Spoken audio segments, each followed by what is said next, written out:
인생에서 가장 중요한 선택이 있다면 어떤 결정을 해야 후회하지 않을지 고민하셨던 적이 있으신가요?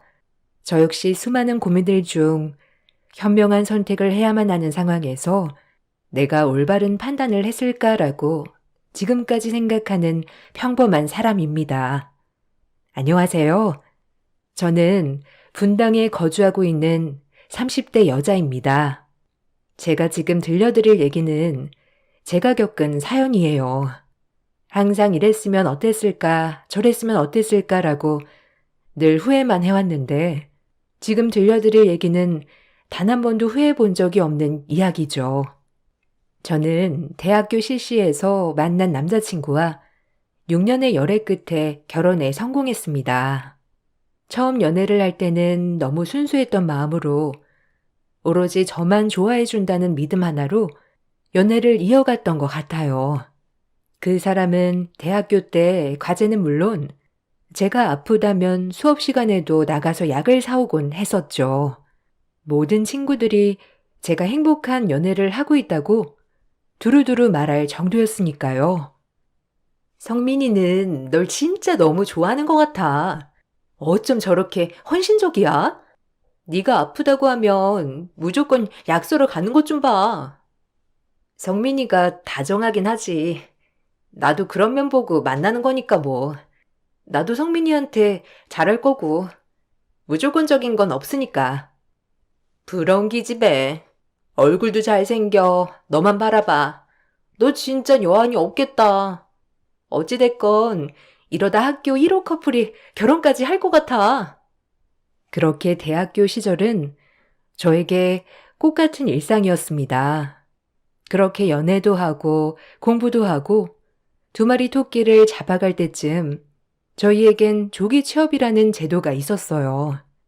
경영학과를 나온 남자친구와 저로서는 들어가고 싶은 회사에 인턴 생활을 한다는 것만으로도 굉장히 설레는 일이었죠.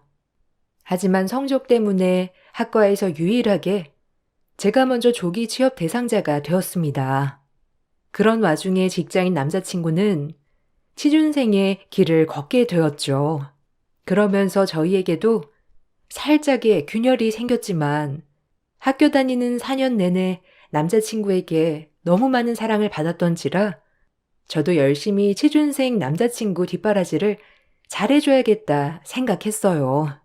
저는 때가 좋았던 건지 조기 취업한 회사에 인턴 자리로 들어간 곳에서 정직원으로 발령이 났어요. 남들은 취업하기 힘들어서 이리저리 스펙 쌓기 바빴지만 시기를 잘 타서 저는 그런 고민은 하지 않아도 되었어요. 물론 회사에서 일을 하면서 필요한 자격증이나 스펙은 회사를 다니면서 준비해도 충분했고요.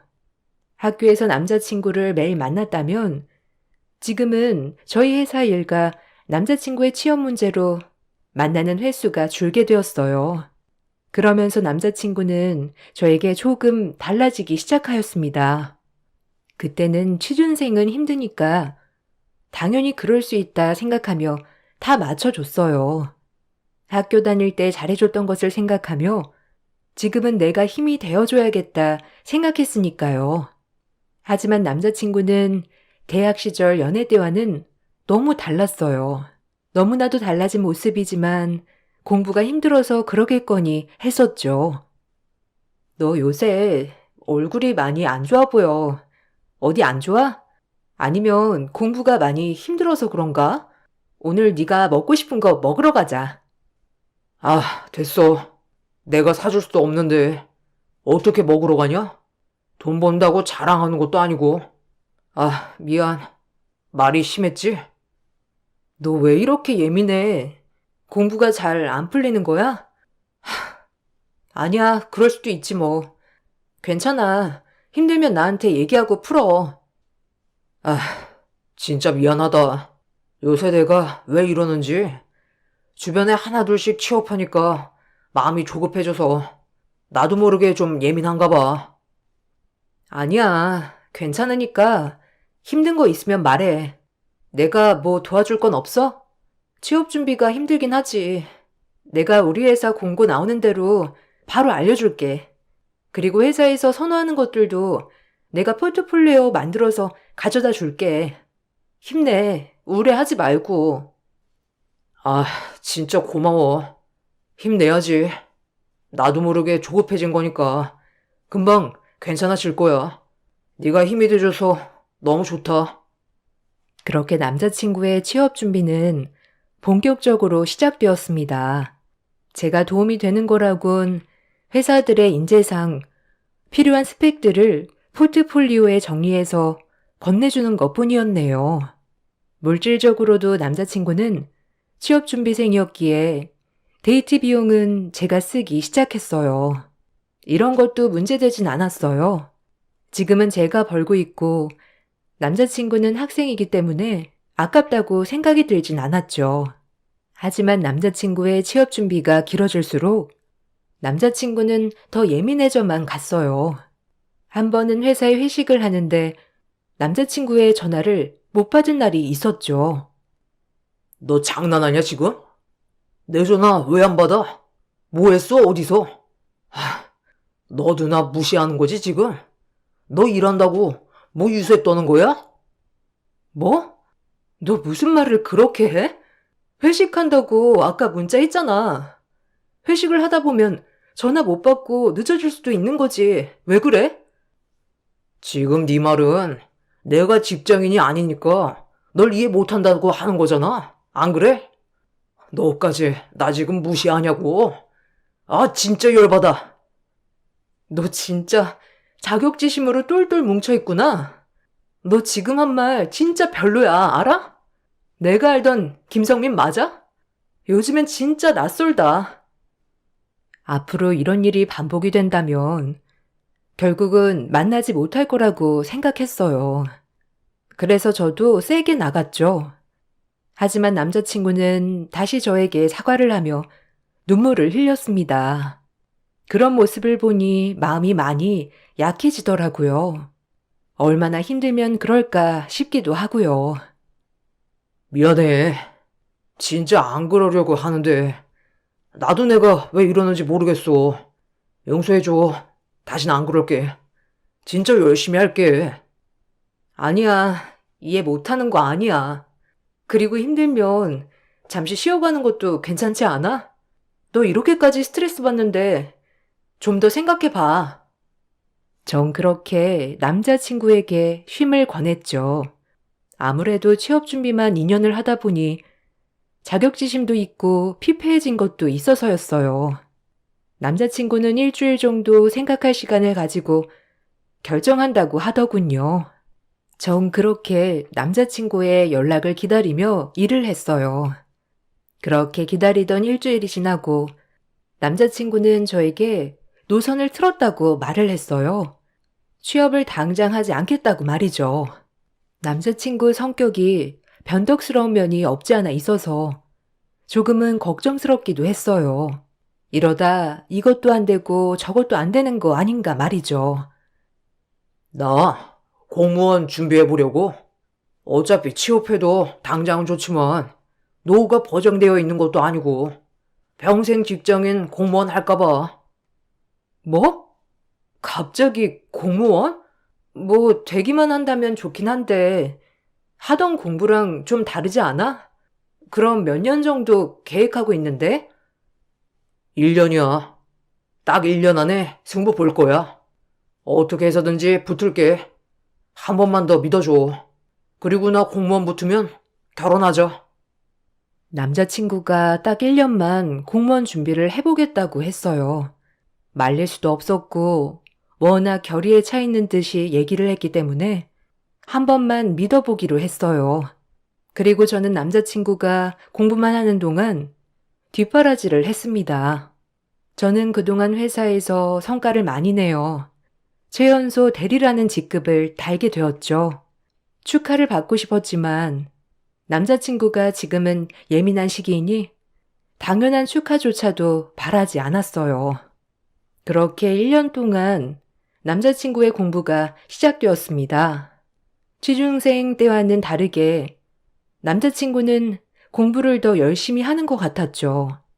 남자친구와 연애를 하면서 제가 뒷바라지하고 있는 것을 예비 시어머니께서 아셨기 때문에 저에게 한없이 잘해 주셨습니다.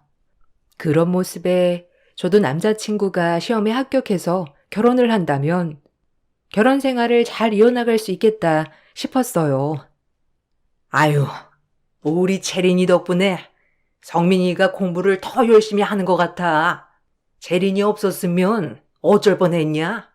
빨리 시험에 합격해서 결혼하면 좋은데.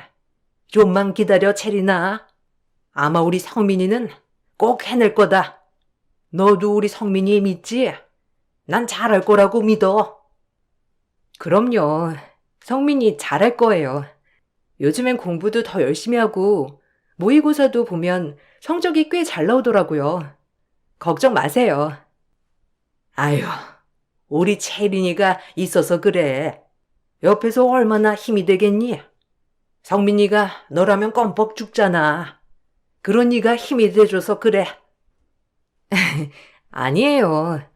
좋게 봐주셔서 감사합니다. 어머니, 이거 성민이 고시원에다 가져다 주면 되죠? 반찬 많이 하셨네요. 전 가끔 어머님이 해다 주신 반찬도 남자친구 고시원에 날라주기도 하였죠. 뭐 제 반찬도 해주셨으니 괜찮았습니다. 그렇게 취준생 남자친구에게 본격적으로 고시생 남자친구를 뒷바라지하는 여자친구가 되었죠.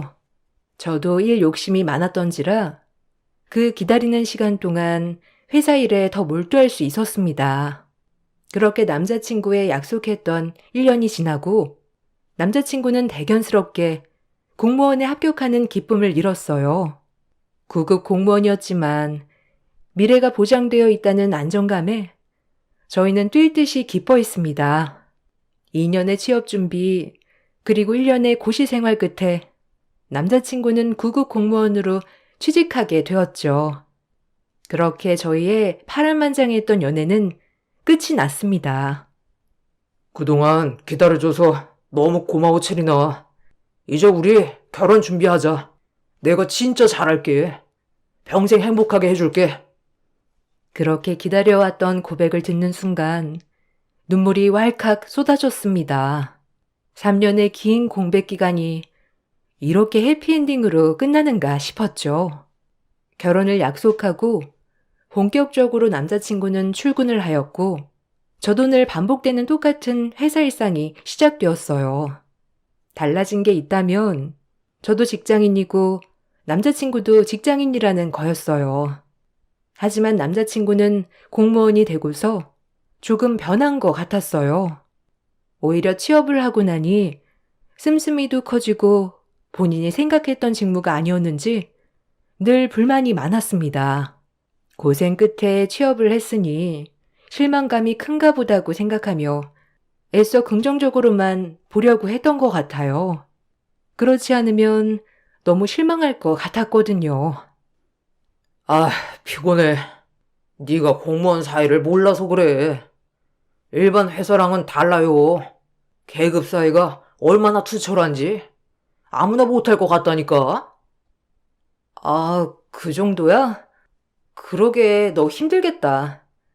회사원도 안 힘든 건 아니지만 네가 그렇게 말하니까 공무원 사이가 답답할 것 같긴 해. 고생한다. 너라면 절대 못할걸. 근데 나랑 완전 적성에 진짜 안 맞아. 난 좀 큰 돈 만지고 싶은데. 아참, 엄마가 주말에 집에 오라는데 어때? 아, 괜찮아. 주말에 그러면 어머님네 찾아뵐까? 오랜만에 뵈니까 너무 좋다. 너 시험 붙고 한참 지나서까지 엄청 오랜만인 것 같아. 근데 쏙 안 맞아. 그냥 평생 직장이니까 하긴 하는 건데 민원이 얼마나 많은지 귀에 딱지 않는 게 한두 번이 아니라니까. 아휴, 힘들겠네. 그래도 네가 부러워. 연금도 나오고 말 그대로 철밥통 아니겠어? 1년 만에 붙다니 진짜 대단해, 내 남자친구. 너 나 몰라? 한다면 하는 애잖아. 취업이 워낙 요새 어려우니까 그렇지. 뭐 이런 거야 껌이지. 다른 거 다 잘하잖아, 나.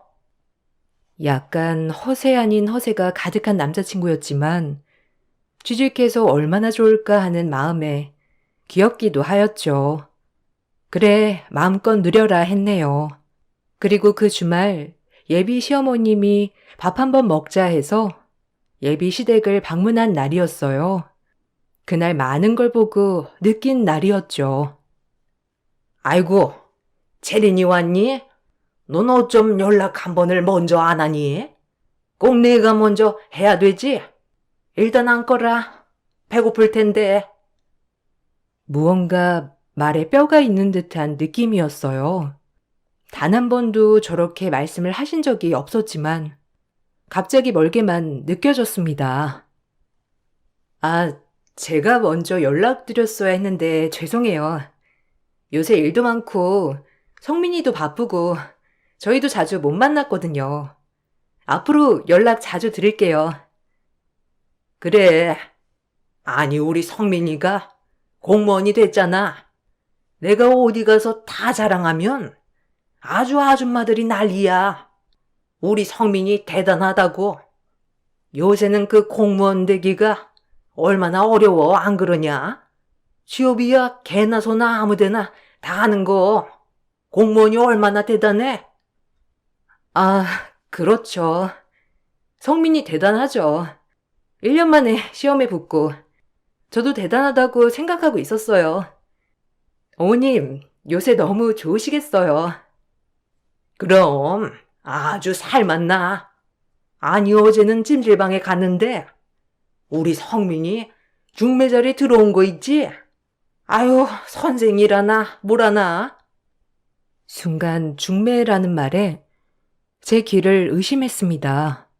저 이야기를 왜 하는지도 모르겠고 한 번도 들어보지 못한 톤이라 너무 당황스러웠어요.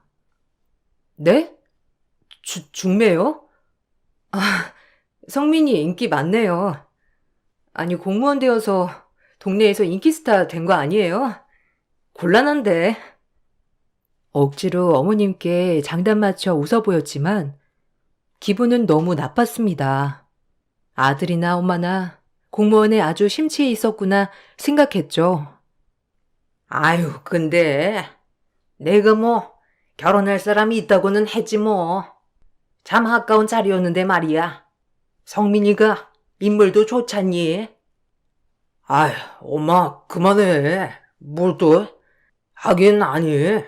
동사무소에서도 여직원들이 좀 내의식 가는 것 같단 말이지. 시어판이 확 달라. 두 모자가 쌍으로 제 속을 긁어 놓았습니다. 어머님은 그렇다 치고 남자친구마저 저런 식으로 얘기하니 당장이라도 집에 가고 싶어졌죠.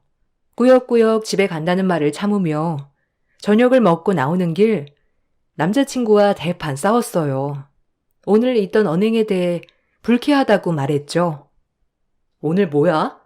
너희 어머님이랑 너랑 아니 사람 앉혀놓고 중매가 어쨌느니 여직원들이 어쨌느니 나 왜 초대한 거야? 일부러 들으라고? 아니, 뭘 그런 거 가지고 화를 내? 그냥 엄마는 좋아서 그런 건데. 결혼할 사람이 있다고 말했잖아. 아, 왜 이렇게 예민해? 내가 예민해? 아니 태도에 문제 아니야?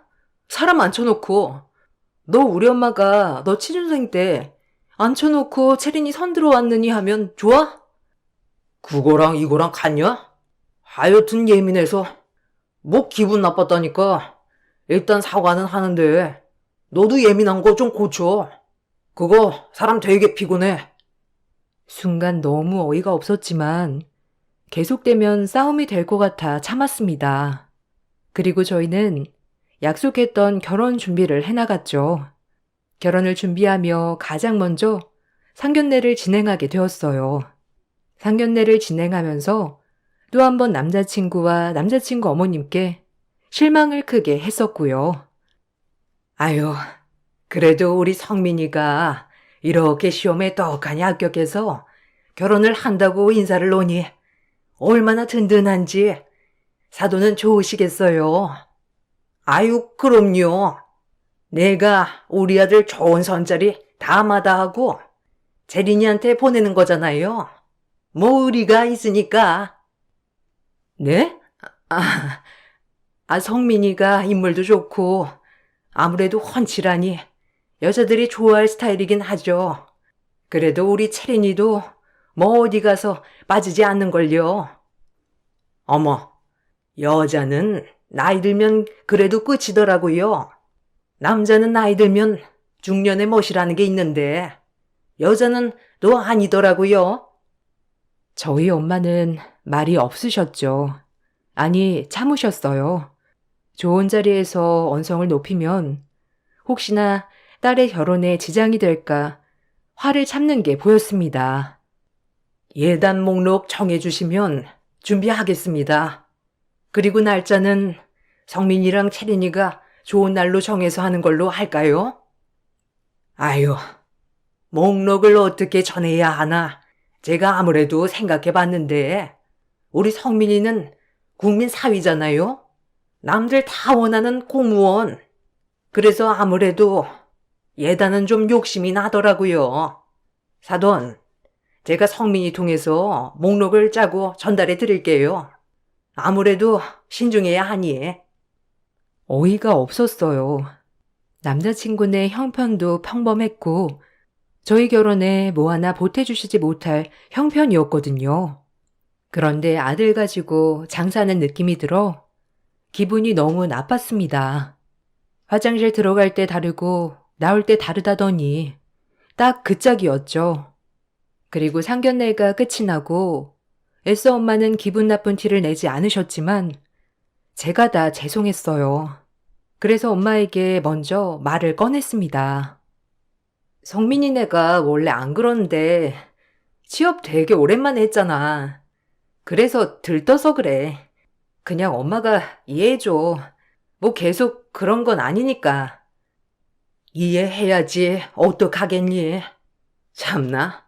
구급 공무원 그게 뭐라고. 쥐꼬리만한 월급에. 기가 막혀서 내가 진짜. 너랑 성민이랑 그동안 만나온 살만 아니면 당장 헤어지라고 했어. 그 사돈 될 자리가 영 아니다. 결혼하고까지 그러면 진짜 피곤한데 어쩐다니? 아니야. 그래도 따로 만날 땐 되게 잘해주셔. 그러니까 엄마 너무 그런 걱정하지 마. 그리고 성민이 성품 알잖아. 그렇게 엄마 기분을 풀어드리고 저희는 본격 결혼을 준비했어요. 그리고 무사히 결혼식을 치렀습니다. 결혼을 하고 나서 대학교 시절처럼 싸울 일이 없다고 생각했어요. 하지만 그건 저의 착각이었죠. 어느덧 제가 회사에서 과장으로 승진을 하였어요. 대리로 승진했을 때는 남자친구가 한참 취업 준비 중이어서 말은 못했지만 이번엔 남편에게 축하받고 싶었어요. 자기야, 나 과장으로 승진했어. 최연소 과장이래. 우리 오늘 일 끝나고 파티할까? 맛있는 거 먹으러 가자. 오, 축하해. 그래, 일 끝나고 맛있는 거 먹으러 가자. 너 좋아하는 파스타집 내가 예약해 놓을게. 끝나고 거기로 와. 그렇게 일이 끝나고 오랜만에 데이트를 할 생각에 설레어 레스토랑을 갔습니다. 역시나 먼저 와 있는 남편이었고요. 오래 기다렸어? 일이 생각보다 많아서 배고프지? 얼른 밥 먹자. 그래도 이제 가장 됐으니까 더 열심히 해야지.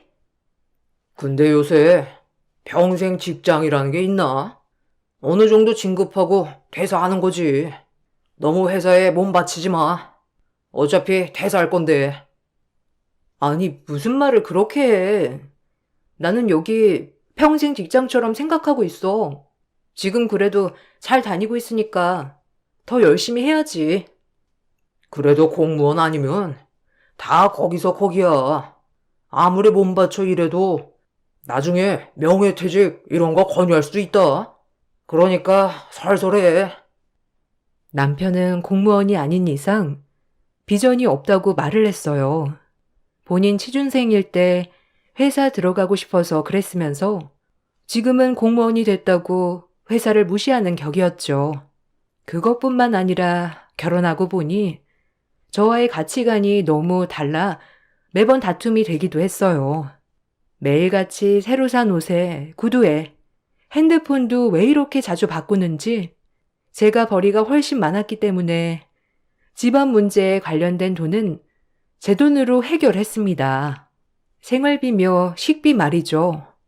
처음엔 네 돈이 내 돈이고 내 돈이 네 돈이지 라는 개념으로 문제가 되지 않았지만 남편은 버는 족족 본인 꾸미는 데 돈을 쓰고 필요하지 않은 곳에 무리한 지출을 하면서부터 다툼이 되었죠.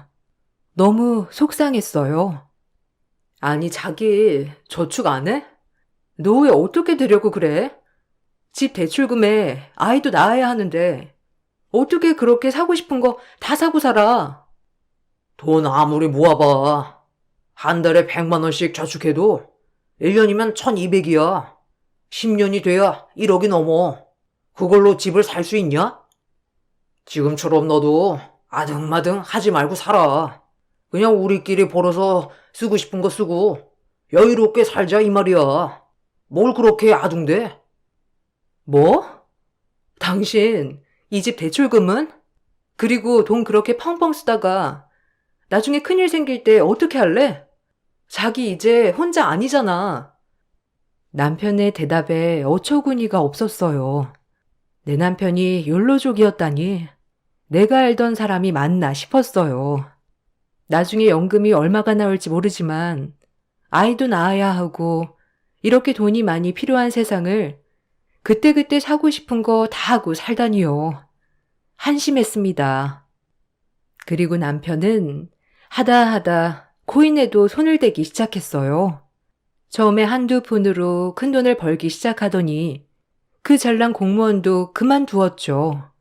당장 이혼하고 싶었지만 남편은 전업으로 투자를 할 거다라며 저를 설득했어요. 그렇게 남편의 무직 생활이 시작되었습니다.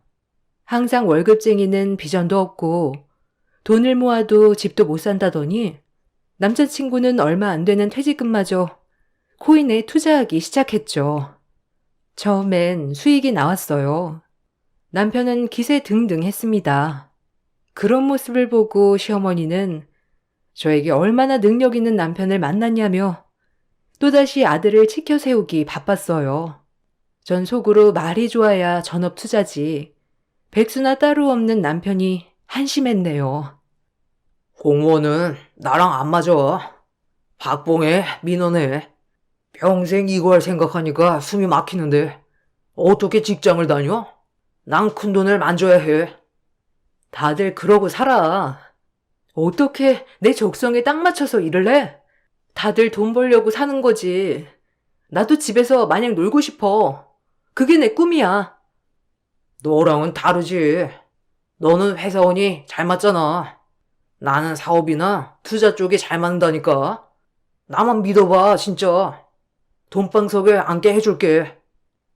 말이 되는 소리를 해라. 코인으로 부자 되는 사람은 소수야, 성민아. 정신 차려. 그럼 이 세상에 부자들만 있어야지, 안 그래?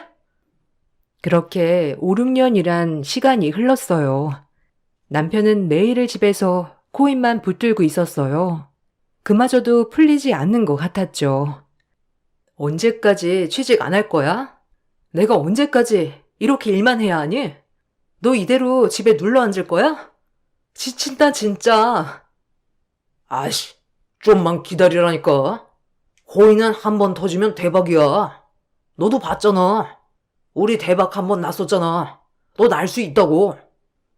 그 대박 이미 네가 쪽박으로 까먹은 거 생각 안 나? 진짜 이번 연도 안에 승부 봐. 다시 취직을 하던 뭐라도 나가서 하란 말이야. 저는 남편과 반대로 회사에서 인정도 받고 차장으로 승진도 했습니다. 밑빠진 독에 물 붓기 같았어요. 저는 밖에서 뼈 빠지게 돈 벌고 남편은 까먹고 이런 생활이 반복되고 지쳐갈 때쯤 저희 회사에서 유럽 투어 일정 출장이 잡혔어요. 동반 2인까지 가능하길래 저희 친정엄마, 남편, 시어머니 모시고 사이 회복 겸 갔다 오기로 마음을 먹었어요.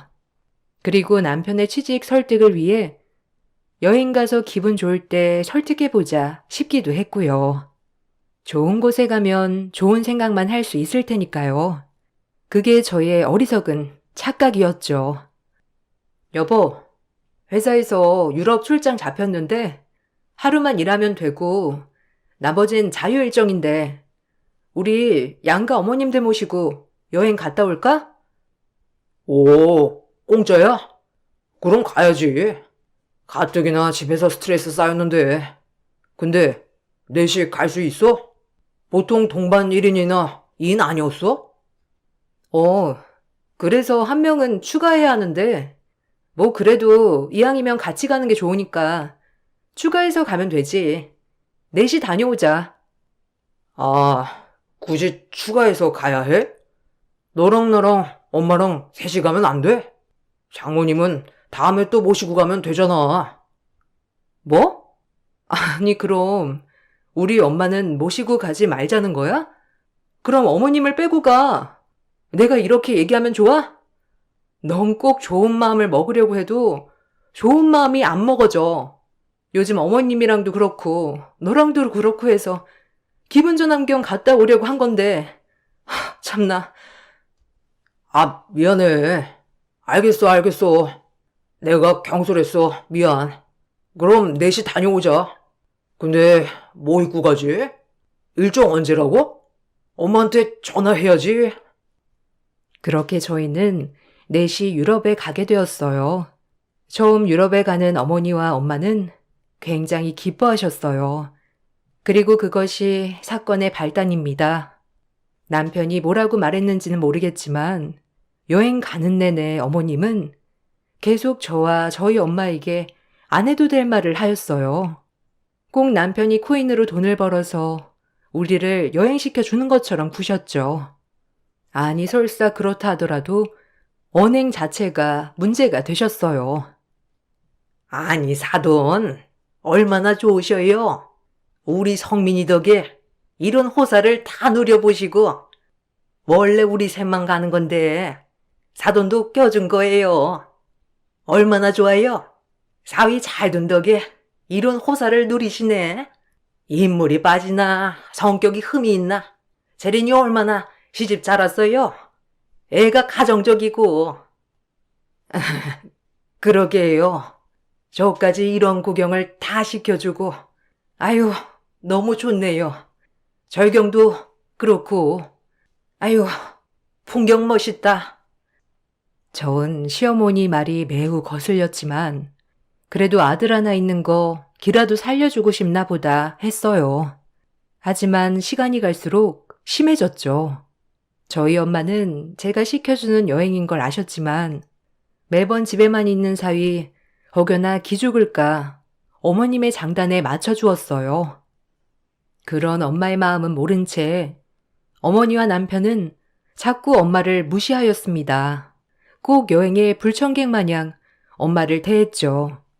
음식점에 들어가 음식을 시키는데 두 모자가 저희 엄마에게 눈치를 주더라고요. 너무 어이가 없었어요. 참을 수가 없었죠. 난 이거 양고기로 할까? 뭐가 맛있으려나? 이런 데는 처음 와봐가지고 뭘 골라야 하지? 재린아, 뭐가 맛있니? 어머, 사돈, 양고기는 너무 비싸다. 우리 아들 힘들게 돈 버는데 눈치가 좀 있으셔야지. 남의 아들 덕에 아주 인생 편네요. 네? 아니, 사돈. 무슨 말씀을 그렇게 하세요? 저희 딸도 나가서 힘들게 벌고 있는데 그래도 그건 좀 아닌 것 같네요. 아, 그래요, 장모님. 이 돈 벌려면 저 앉아서 진짜 얼마나 클릭해야 하는데 그냥 닭고기로 통일하죠. 엄마도 괜찮지? 뭐? 네가 얼마를 버는데? 기가 막혀서 먹는 걸로 우리 엄마 눈치 주는 거야 지금?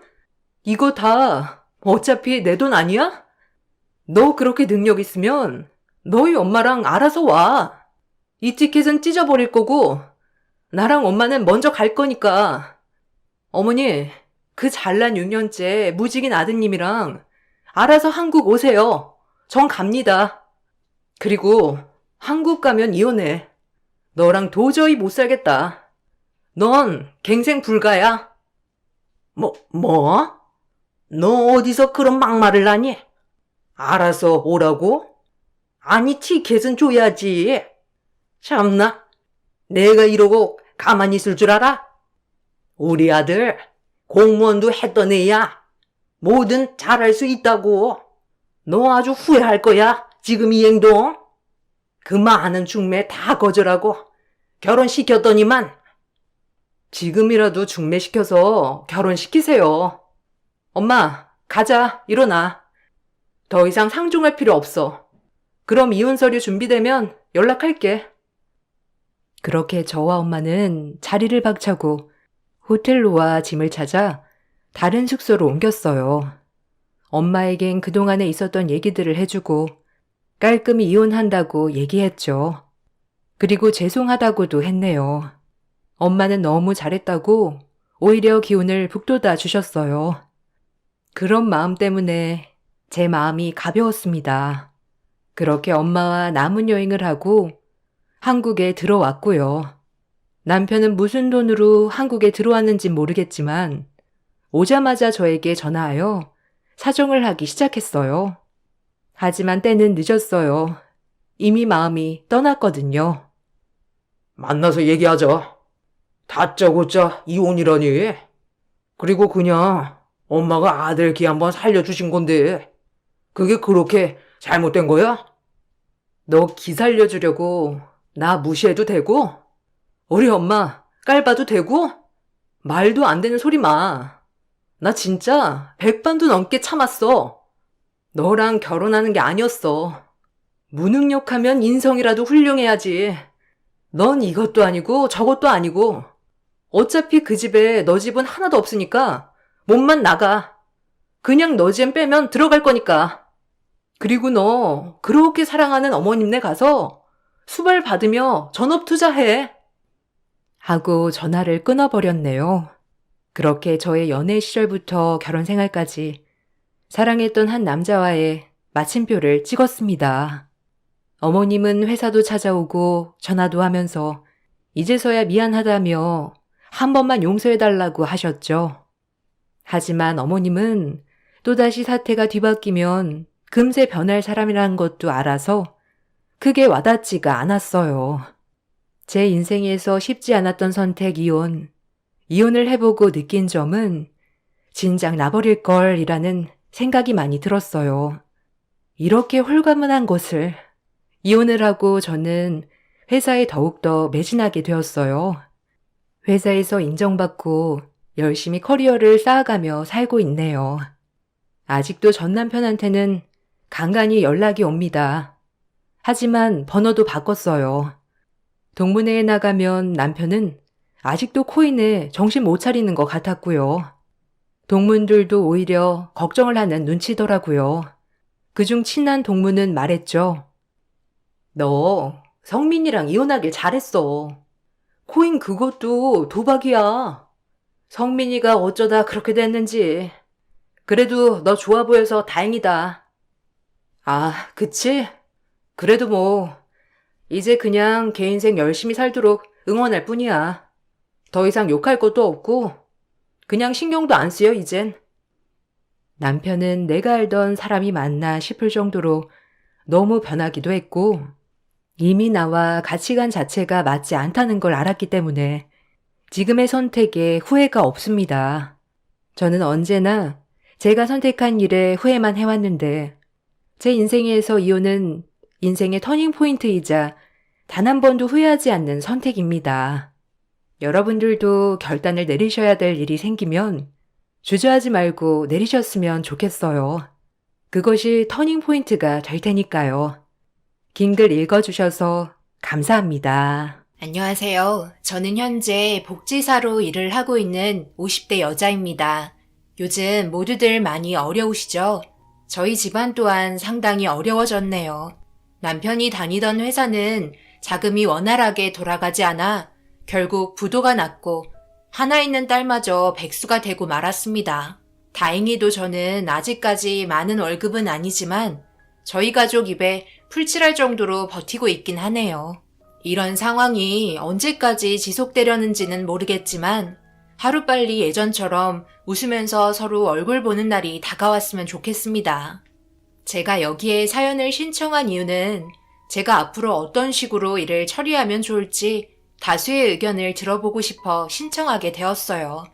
아무래도 다양한 연령대의 사람들이 시청하는 곳이라 많은 도움이 될 것 같습니다. 제가 하는 일이 워낙 노인분들을 많이 접하다 보니 별의별 일을 겪게 되었어요. 특히 요즘 같은 시기에는 여러 명이 모이는 복지센터보다 집안에서 돌봐드리는 도움이 적합하다고 판단돼 가정으로 방문드려 일정 시간 방문 요양 서비스를 제공합니다. 보통 식사나 병원을 동행하는 어르신의 전반적인 일상생활을 도와드려요. 아무래도 자기 집에서 지내시는 게 심적으로 안정이 많이 되시는지 편안함을 느끼셨고 자가 돌봄이 오히려 더 마음에 들어 하시는 분들도 계셨습니다. 하지만 요양원이 아니기 때문에 단점도 꽤 있습니다.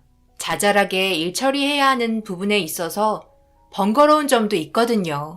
그래도 상황에 맞춰 일을 해야 되고 좋게 대해주시는 분들도 계시지만 저희에게 상처를 주시는 분들도 많아요. 도움을 드리려고 방문드린 건데 어쩔 때는 저를 도둑 취급하시는 분들도 아주 간혹가다 계시기도 했어요. 그럴 때는 자가 방문이 꺼려질 때도 있어요. 언제 갑자기 난처한 상황이 만들어질지 모르니까요. 그래도 저희 복지사의 도움을 간절히 원하는 분들도 많이 있기 때문에 힘들어도 하루하루 참고 견디며 돌봐드리고 있었어요. 그런데 어느 날 새로 방문을 드려야 하는 곳이 접수가 되었고 그 집에 도착한 순간 현관 밖에서 집안에서 들리는 대화 내용을 듣게 되었어요. 아무래도 자식들인 것 같았습니다. 말도 거침없이 오고 갔고 불만이 많은 듯 보였어요. 그래서 언제 들어가야 할지 난감했었죠. 여기서 혼자 지내시기에는 딱 적당한 집 같네요. 복지 신청도 했으니까 조만간 방문 드릴 거예요. 필요한 거 있으면 도움 받고요. 요즘 요양원 생활이 더 안 좋은 거 알죠? 저희가 이렇게 해드리는 것도 최대한 배려해 드리는 거예요. 그리고 아버지도 돌아가셨으니 나머지 재산도 저희 주셔야죠. 언제까지 숨겨놓고 계실 건데요? 혼자 지내시기에는 적당한 곳 마련해 드렸잖아요. 솔직히 어머니가 저희에게 뭐 해준 것도 없으면서 돌봐드리길 바라시는 건 아니시죠? 너희들이 언제부터 날 신경 썼다고 배려해주는 척 하는 거니? 전부 돈 때문이잖아. 내가 너희들에게 가지고 있는 재산 줄 것 같아? 그동안 너희들이 했던 행동들을 생각하면 나는 절대 줄 수 없다. 부모보다 돈만 밝히는 놈들에게 그동안 힘들게 모은 재산을 왜 줘야 하는데? 이런 대접을 받으려고 죽을 둥살둥 하면서 여태까지 버텨왔는지 알아? 얼굴 꼴 보기도 싫으니까 당장 나가라. 동네가 떠나갈 정도로 가족들과의 다툼은 재산 문제인 것 같았고 서로의 갈등이 심해 보였습니다. 노인분이 난리를 치기 시작하자 자식들은 나이가 먹어도 성격이 더럽다며 입에 담지 못할 막말을 일삼았고 현관문에서 나오면서 저와 눈이 마주쳤어요. 저를 바라보더니 인상을 쓰면서 복지센터에서 왔냐며 물어보길래 어색한 웃음으로 고개를 끄덕였습니다. 아들인 것 같은 분은 워낙 괴짜라서 힘들지도 모른다며 혀를 차더니 자식들과 함께 우르르 나와 차를 타고 돌아갔어요. 현관문이 약간 열려있는 틈에 손을 넣어 조심스럽게 고개를 내밀고 인사하며 천천히 들어갔어요. 이런 분위기 속에 방문 드리는 것도 꺼려졌지만 일단 인사는 드려야 할 것 같아 용기 내 들어갔습니다.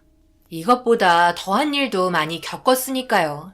그렇게 현관문에 들어가니 저에게 등을 보이고 있는 노인분께서 고개를 떨구고 있었고 어깨가 들썩였어요. 많은 상처를 받으셨는지 흐느끼는 소리가 들렸습니다. 뒷모습은 왜소한 체격을 가지고 계셨고 일단 어느 정도 진정이 되실 때까지 기다려 드렸어요. 그렇게 시간이 조금 흐르니 진정이 되셨는지 불편한 몸을 일으키며 저와 눈이 마주쳤고 저를 보자 하신 말은 도움은 필요 없다며 혼자 있고 싶으니 나가달라는 말이었어요. 그래서 일단 신원 확인만 하고 피해드렸습니다. 다음날 다시 오겠다며 얘기했지만 더 이상의 대화는 이어지지 않았어요.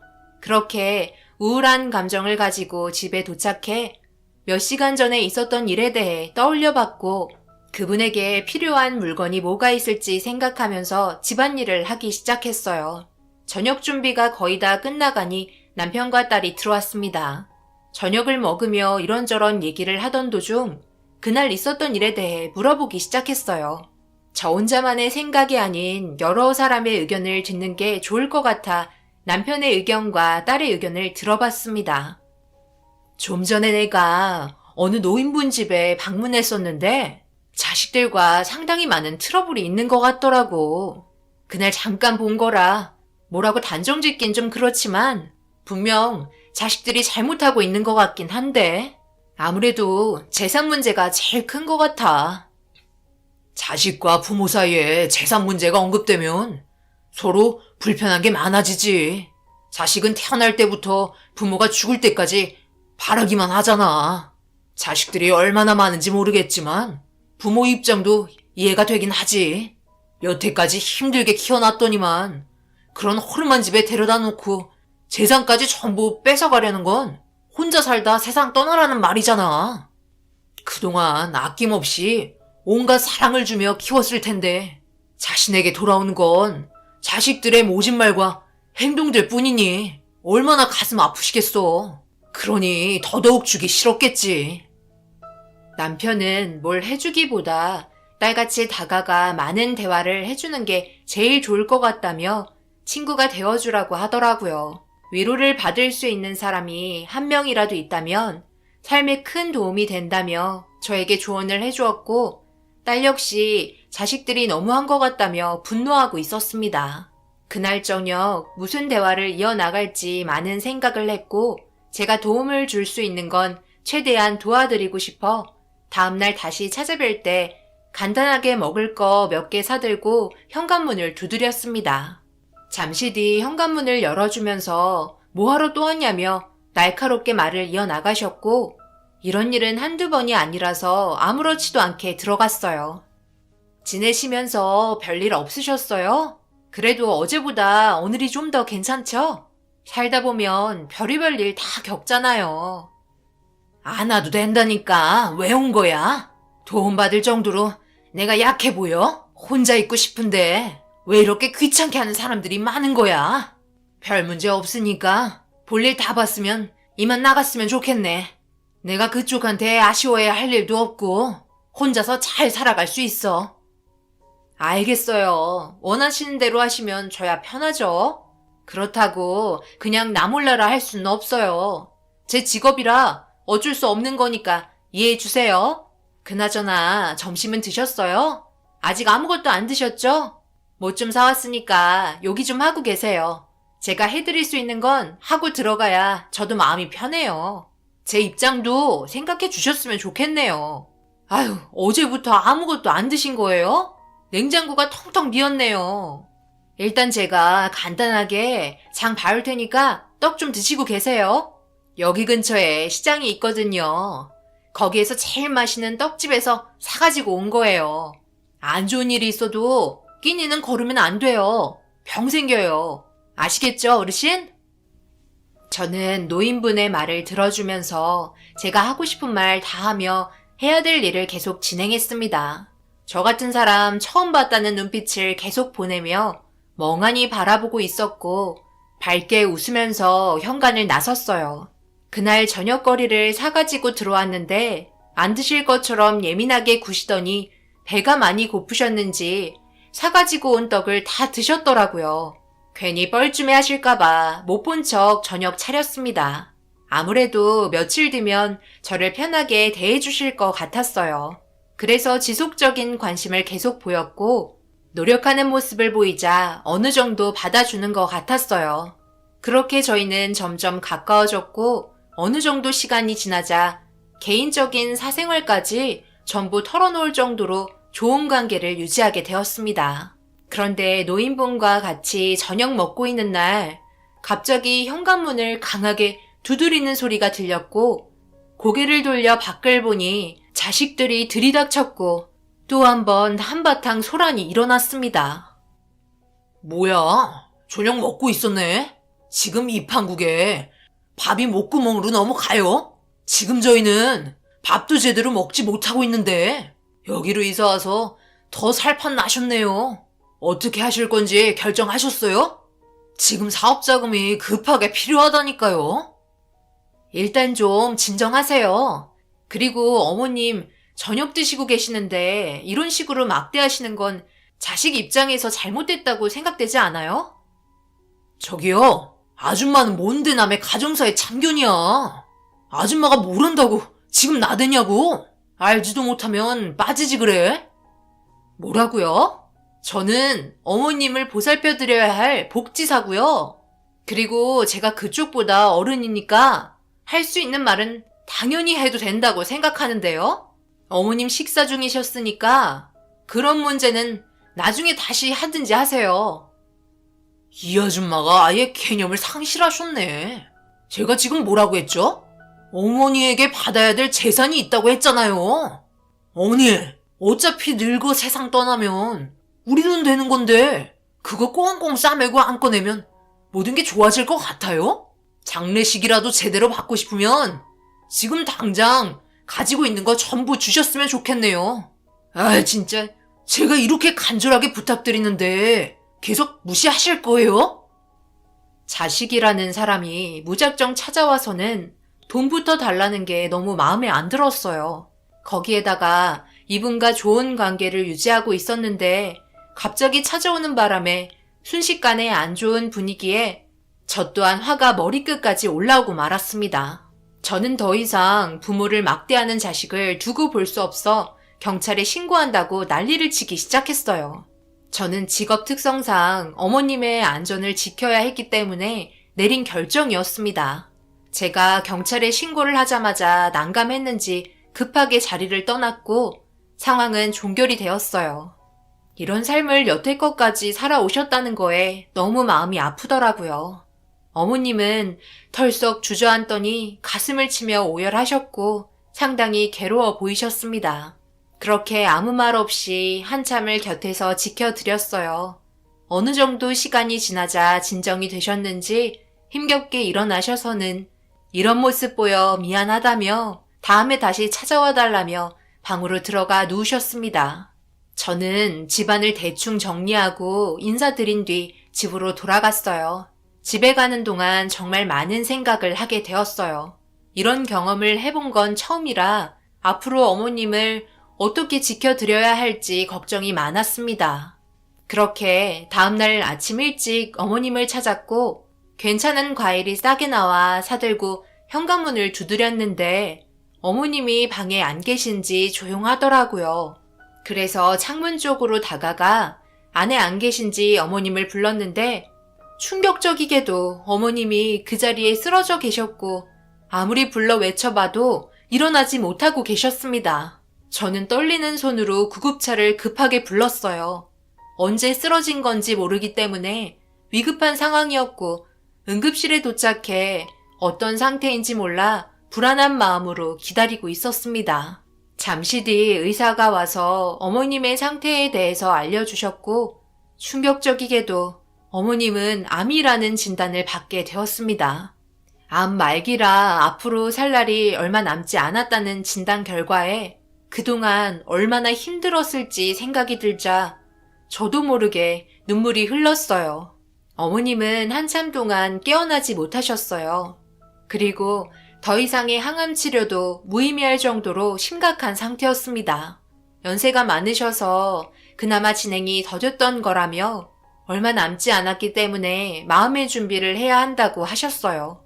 한참 동안 시간이 흐르고 정신이 드셨는지 저를 바라보셨고 그냥 내버려 두지 왜 데려왔냐고 떠나는 것도 마음대로 떠나지 못하냐며 한숨을 내쉬었어요. 아무래도 정신을 잃으셔서 그런지 기력이 많이 떨어지셨고 어머님은 힘든 몸을 일으켜 퇴원하셨습니다.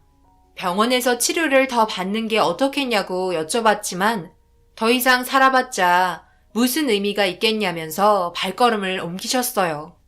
그렇게 어머님을 뒤따라 별로 가고 싶지 않은 집에 다시 도착을 했고 늦었으니 들어가 보라며 조용히 현관문을 닫으셨습니다. 하지만 이렇게 그냥 다시 가버리면 또다시 무슨 일이 발생할지 몰라 걱정되는 마음에 저는 뭘 놓고 간 것 같다며 핑계를 대곤 현관문을 열어 들어갔어요. 그리곤 집안 정리를 하고 간단하게 저녁밥상 차려드렸습니다. 계속해서 끼니를 거르게 되면 안 될 것 같아 챙겨드렸어요. 그냥 누워있고 싶다는 말에도 강제로 일으켜 세워 밥 한 숟갈 뜨게 했습니다. 이렇게라도 드셔야 회복할 수 있죠. 안 그럼 또 쓰러지게 되어 있어요. 제가 어머님 담당인 만큼 최선을 다해 보살펴 드릴 테니까 어머님은 그냥 받기만 하세요. 몸을 어떻게 관리하셨길래 이 모양인 거예요? 자식들은 어머님의 몸 상태를 모르고 있어요? 알고 있지. 왜 모르겠어? 병원에도 입원했었는데 그런데 나이도 먹었고 병원에 있는 게 무의미할 것 같다며 퇴원 처리했었지. 내가 여태껏 살아오면서 느낀 건 자식들에게 너무 오냐오냐해서 키웠던 게 문제였던 것 같아. 지금까지 나한테 바라기만 하잖아. 그놈의 돈이 뭐길래 얼마 남지 않은 시간 동안 나를 이렇게 힘들게 하는 건지 너무 힘드네. 어머님은 눈물을 흘리시며 과거를 되돌아보고 계셨습니다. 그런 모습을 지켜보고 있는데 저녁이 늦어지면서 방 안의 온도가 급격하게 내려갔고 보일러라도 틀고 따뜻하게 있어야 하지 않겠냐며 보일러를 틀었는데 작동이 되지 않더라고요. 자식들은 좋은 집에 따뜻한 방에서 살면서 부모는 이런 허름한 곳에서 지내는 걸 보니 너무 마음이 안 좋아 결국 저희 집으로 모셨어요. 가지 않겠다고 난리치시는 거 억지로 데려갔습니다. 방바닥이라도 따뜻해야 몸이 풀린다며 정말 힘겹게 집으로 모시고 갔어요. 남편과 딸에게는 미리 연락을 해뒀기 때문에 어색한 분위기 없이 남은 방 하나를 준비해 주었고 어머님은 피곤하다며 방으로 들어가 누우셨습니다.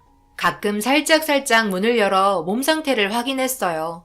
그런데 그간 마음 편히 쉬어본 적이 없으셨는지 깊은 잠에 푹 빠지셨고 다음날 늦게까지 주무셨습니다. 그렇게 한참 뒤 일어나셨는지 인기척이 들려서 아침상 차려 방 안으로 들어갔고 이렇게까지 보살펴줘서 고맙다며 저에게 마음의 문을 활짝 열어주셨어요. 오래간만에 푹 주무셨는지 전날보다 그래도 안색은 좋아 보이셨어요. 그런데 제가 한 행동이 잘못됐다며 갑자기 찾아온 자식들이 문제였습니다. 저는 보살펴 드려야 한다는 그거 하나만 생각하고 행동했던 거였는데 자식들은 그게 아니었어요. 문 열어. 당장 문 안 열어? 이봐요 아줌마. 정말 가지가지 하는구만. 우리가 이렇게까지 하라고 시켰어요? 왜 시키지도 않은 짓을 하는 거예요? 내가 얼마나 찾았는지 알아? 전화해서 여기 집 주소를 내가 알아내야 하냐고. 딱 보니 아줌마, 우리 어머니 재산 노리고 그러는 거 아니야? 엄청 잘해줘서 자기한테 재산 전부 받으려고 수 쓰는 거지? 얼마 남지 않았다고. 이 아줌마 아주 치밀하게 계산해서 움직이는구만. 그쪽도 똑같네. 돈 보고 접근하고 있는 거잖아. 너 말이면 다인 줄 알아? 어따 대고 지금 그런 말을 함부로 하는 거야? 너희들보다 한평생 키운 자식보다 며칠 만난 이 사람이 나에겐 엄청난 도움을 주신 분이다. 네가 말한 것처럼 재산이 탐나서 접근했다면 나는 내가 가진 재산 전부를 너희 같은 놈들에게 주느니 이 사람에게 다 주고 떠날 거다. 알겠어? 내 평생 너희들을 낳고 키운 게 내 잘못이야. 그 순간 아들이라는 놈은 이성을 잃었는지 저희 집에서 엄청난 일을 벌이고 말았어요. 떠나는 거 조용히 그냥 가면 되지 질리도록 버티고 있다며 화를 내기 시작했고 충격적이게도 자기 부모한테 발길질을 하기 시작했습니다. 뒤에서 그걸 쳐다보던 자식들마저 똑같은 행동을 하기 시작했고 너무 놀라 허겁지겁 몸을 던져 막았어요. 어머님과 저만 집에 있어서 도움을 줄 사람이 없었어요. 그래서 제가 할 수 있는 건 비명을 지르는 것밖엔 없었고 경찰에 신고하겠다고 난리를 쳐도 벌써 이성을 잃어서 그런지 제가 하는 말은 전혀 귀에 들어가지 않았습니다. 그렇게 한참 동안 자식들의 발길질에 저와 어머님은 속수무책으로 당하고 있었고 정신적인 충격이 너무 크게 왔는지 결국 쓰러지고 말았어요. 그제야 자식들은 진정이 되었는지 씩씩거리며 빨리 데려가자고 어머님을 일으켜 세우려고 하는 걸 제가 가로막았고 자식이 부모한테 그럴 순 없는 거라며 온몸을 막으면서 도와달라고 계속 소리 질렀어요. 제 말을 들었는지 옆집에서 경찰에 신고를 했고 도착한 경찰은 어떤 상황인지 물어보자 모든 걸 전부 다 말해줬어요. 고개를 돌린 채 아무 말도 못하고 있던 자식들은 되려 저에게 아무 말 없이 자기 부모를 데려갔다며 난리치기 시작했고 또다시 한번 집안은 아수라장이 되었습니다. 결국 어머님이 쓰러져 있는 상태라 경찰분들이 자식들을 밖으로 내쫓았어요. 어머님의 진정이 더 중요하다고 판단해 주셨습니다. 그렇게 다시 방에 눕혀드리고 자식들이 저와 어머님에게 했던 행동에 대해 신고가 들어와서 현장을 확인한 만큼 일단 경찰서로 가서 조사는 받아야 한다는 말을 꺼냈습니다. 자식들은 자기들이 뭘 잘못했냐며 경찰서로 연행이 되었어요. 정신이 들었는지 어머님이 눈을 살며시 뜨셨고 꽤 고통스러워 하시는 모습에 병원에 가봐야 할 것 같다고 말을 하자 괜찮다며 누워있고 싶어 하셨습니다. 그렇게 뒤돌아 누운 모습을 지켜보다가 등 쪽 부분에 상처가 보여 구급상자를 가지고 어머님 몸에 난 상처에 약을 발라주고 있는데 뭔가 이상한 상처를 발견했어요. 분명 어디서 많이 본 것 같은 상처였고 어머님한테 실례한다며 옷을 조금 더 올려 상처를 확인하자 등 전체가 화상을 입은 상태였습니다. 그리곤 저는 그 상처를 보자마자 심장이 요동쳤고 숨이 가빠지기 시작했어요. 지금으로부터 50년 전 제 나이 7살 때쯤 엄마 말을 안 듣고 언니 오빠들이 노는 곳으로 따라갔는데 폐가에서 불장난을 하고 있는 걸 구경하다가 폐가 전체가 불이 났었고 다들 도망가고 저만 남아있는 상태에서 눈물을 흘리며 밖으로 나가지도 못하고 있자 급하게 어머니가 저를 찾아 뛰어오셨습니다. 그때 저를 살리겠다고 뛰어들어 저를 안고 밖으로 나오던 도중 옷에 불이 붙어 등에 화상 자국이 남았었어요. 그때 당시 다리에도 화상 자국이 있어 상처가 다리에도 난 것 같다며 오른쪽 다리를 올렸는데 역시나 똑같은 위치에 상처가 남아 있었습니다. 그때의 기억이 너무나도 충격적으로 다가왔었고 고통스러워 하시는 모습이 제 기억에 각인이 되었는지 그날의 사건은 아직까지도 생생하게 기억을 하고 있어요. 저는 그날의 기억이 떠올라 오열을 하기 시작했어요. 그 이유는 어머니가 몸에 화상을 입고 나서부터 아버지께서 어머니의 몸을 보며 혐오스러워 하셨고 하루도 빠짐없이 못살게 구셨습니다. 그런 아픔들 속에 결국 아버지는 어머니를 내쳤고 다른 여자를 들였어요. 아무런 힘이 없던 저는 그렇게 어머니와 헤어지게 되었습니다. 50년 동안 한 번도 만날 수가 없었던 건 어머니와 헤어지고 난 이후 바로 이사를 했었어요. 아예 어머니와 만날 수 있는 모든 것들을 아버지는 차단을 했던 것 같았어요. 그렇게 50년의 세월이 흘러 다 늙은 저는 더 늙어버린 말기암 어머니와 재회하게 된 거였어요. 다른 가정을 꾸리고 이런 모습으로 살고 있는 게 너무나 마음이 아팠습니다. 그때는 아버지한테 내쳐졌는데 이제는 자식들에게까지 내쳐졌으니 그 아픔 누가 알겠어요. 제가 오열을 하고 있자 왜 그러냐며 당황해 하셨고 그토록 보고 싶었던 어머니를 이렇게라도 만나게 돼서 참을 수 없는 눈물을 보이며 과거의 기억을 얘기하면서 어머니라고 50년 만에 불러보았습니다. 제가 꺼낸 얘기에 충격을 받으셨는지 어머니는 말도 안 된다며 제 얼굴과 몸을 만지기 시작하셨고 너무 많이 변했다면서 끝까지 지켜주지 못해 미안하다며 어머니 또한 오열을 하셨어요. 그렇게 어머니와 한참을 끌어안고 있었어요. 너무나도 보고 싶었고 느끼고 싶었던 어머니의 품을 50년 만에 느낄 수 있었고 조금 더 일찍 만나지 못한 게 너무 아쉬웠습니다. 그렇게 한참 동안 살아온 인생 얘기를 꺼내며 대화를 주고받았고 어머니는 이제 세상 떠나도 여한이 없다며 잘 자라줘서 고맙다고 매일 마음 한편이 너무나 쓰리고 아파서 그때 저를 두고 온 게 살면서 제일 후회되는 일이었다며 눈물을 흘리셨습니다. 얼마의 시간이 흐른 건지 남편과 딸이 집에 들어왔고 저랑 어머니가 눈물을 흘리고 있자 당황한 표정으로 저희를 바라보길래 모든 상황을 설명했어요. 남편과 딸도 놀랐는지 입을 다물지 못했습니다. 그렇게 함께 있는 시간이 더욱더 소중하게 다가왔고 경찰서에서 조사가 끝이 났는지 합의할 거냐고 물어보길래 법대로 처리하겠다며 합의는 없다고 얘기했어요. 옆에서 남편은 불과 몇 시간 전에 일어난 일들 때문에 분노하고 있었고 절대 가만두지 않겠다며 당장 그놈들한테 가겠다고 난리치는 거 겨우 말렸습니다. 어머니는 자식들에게 절대 자기 재산을 넘기지 않겠다고 말을 꺼내시면서 저에게 남은 재산을 전부 주겠다며 확고한 눈빛을 보내셨어요.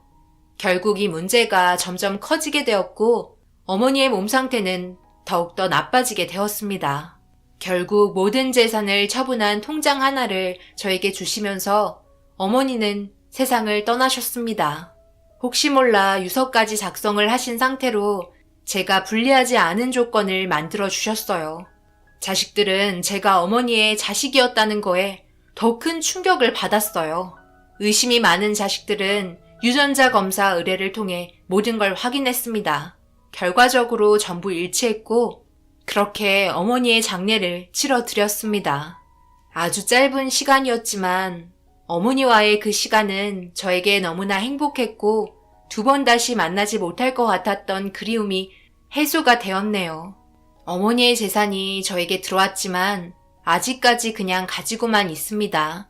깊은 곳에 넣어두고 한 번도 꺼내지 않았네요. 어머니가 그동안 힘들게 모아두셨던 땀이 묻어있는 돈들을 저는 꺼내서 쓸 수가 없습니다. 현재 저희가 궁핍하게 살고는 있지만 항상 행복은 유지하고 있거든요. 저에게 마지막으로 건넨 그 선물이 제 것이라곤 하지만 저는 그렇게 생각하고 있지 않아요. 제가 무슨 자격이 있어 어머니가 모아두신 돈을 사용할 수가 있겠어요. 그때도 저 때문에 어머니는 몸에 화상을 입었었는데 모든 게 제 잘못인데 어머니는 저에게 그때의 일들을 추궁하지 않으셨고 그 나이 때는 누구나 다 그런다며 웃어 넘기셨습니다. 그래도 어머니가 세상을 떠나기 전에 50년 만에 함께 찍은 사진 한 장은 남겨둘 수 있어서 정말 다행이네요. 마지막까지 밝게 웃으며 떠나셨던 어머니가 지금도 너무 보고 싶고 생각이 납니다. 저도 삶의 반 이상을 살았기 때문에 얼마의 시간이 주어졌는지 모르지만 남은 시간 잘 활용하고 가족들과 행복하게 지내도록 하겠습니다. 감사합니다. 안녕하세요. 저는 경기도 광주에 살고 있는 40대 후반 여자입니다. 지금 저희 가족이 처한 상황을 여러분들께 알려드리고자 합니다. 시모의 한마디로 인해 여러 사람이 피해를 본 상태라 현재 화가 많이 난 상태예요. 사건의 시작은 시모가 원래 입이 좀 가벼우신 편인데 약간 흥분을 하시면 아무 말이나 막 뱉으시는 경우가 있으세요. 가족들 대부분이 그냥 흘려듣긴 하지만 시모의 말 한마디 때문에 가족들끼리 서로 얼굴을 붉힌 적이 몇 번 있었죠. 모두가 서로 헐뜯는 걸 별로 좋아하지 않는 편이라 최대한 조심히 상황을 해결해 나가고 완만한 가족관계를 유지하려고 했으나 또다시 문제가 발생이 되고 말았습니다. 정말 오래간만에 모두가 함께 모여 즐거운 분위기를 이끌어가면서 대화를 주고받고 있었는데 시모는 기분이 좋으셨는지 간단하게 술을 드신다는 걸 분위기 때문인지 좀 무리하게 술을 드셨습니다.